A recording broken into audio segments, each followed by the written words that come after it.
ভালো ছিল ছোটবেলা, হাসতাম আমি রোজ। এখন দেখি পরিবার ছাড়া কেউ নেয় না খোঁজ।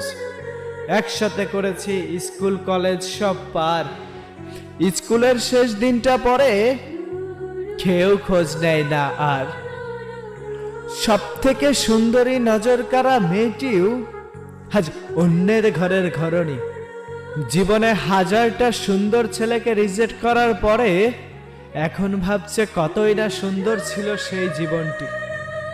চিৎকার করে বলতে মন চাই, আরো একবার যদি ফিরে পেতাম সেই শৈশব, তাহলে শৈশবের সব স্মৃতিগুলা সুন্দর করে আরো নতুন করে রঙিন করে একটু একটু করে উপভোগ করতাম।